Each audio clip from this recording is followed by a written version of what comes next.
పెట్టినప్పటి నుంచి ఆర్టీసీ కార్మికులకు అరే గోస కాదు పోన్రి. డ్రైవర్ల మీద దాడులు, కండక్టర్ల కసురుకునుడు, ఏడ పడితే ఆడ ఆపమని లొల్లి చేసుడు, ఆడోళ్ళు షిగలు పట్టుకొని కొట్టుకునుడు, సీదా పోలీస్ స్టేషన్కి పోమ్మని లొల్లి చేసుడు. అబ్బో చిన్న కథ ఉండేనా. మూడో ప్రపంచ యుద్ధము ఆర్టీసీ బస్సులలోనే జరిగినాయి. ఇగో ఇంచుమించుగా అట్లాంటి దగ్గర కూడా.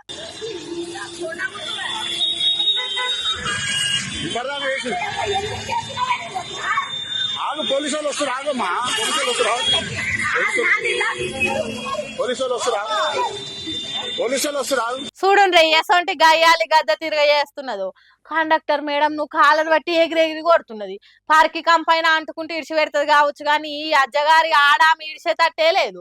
అరే ఆగమ్మా అంటే ఆగుతలేదు. మరి ఎందుకు కొండ ముచ్చుకొచ్చినంత కోపం వస్తుందంటే పైకి దుంగుతాను కోసం పైకి అమ్మ బస్ స్టాప్ లో దిగంటే ఇటు దిగుతాను గుడికాడ ఏడా ఆగదు అమ్మా బస్ స్టాప్ లో దిగని చెప్పినాం. అడ్డగోలో మాటలు తిడుతుంది. బస్ స్టాప్ లో దిగమ్మంటే అడ్డగోలో మాటలు తిడుతుంది. బస్ స్టాప్ లో దిగని చెప్పినాం, అడ్డగోలో మాటలు తిడుతుంది.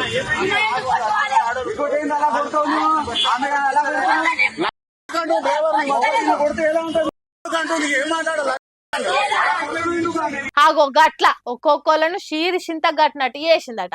హైదరాబాద్ లో ఉన్న ఫలక్నామా నుంచి సికింద్రాబాద్ పోతున్న బస్సు ఎక్కిందట ఈమె. సిటీ బస్సులు పోతుంటేనే దిగాలి, అట్లా కాకుంటే బస్ స్టాండ్ లో బస్సు ఆగినాకనే దిగాలి. కానీ అటు ఇటు కాకుండా ఉన్న కాడ బస్ ఆపన్లో దిగిందట. డ్రైవర్ కండక్టర్ల మీద కయానికి కాలు దువ్విందట. బస్ ఆపి పోలీసులకు అప్పచెప్దామంటే చూడుండ్రి ఎటువంటి ఫైటింగ్ చేస్తున్నదో.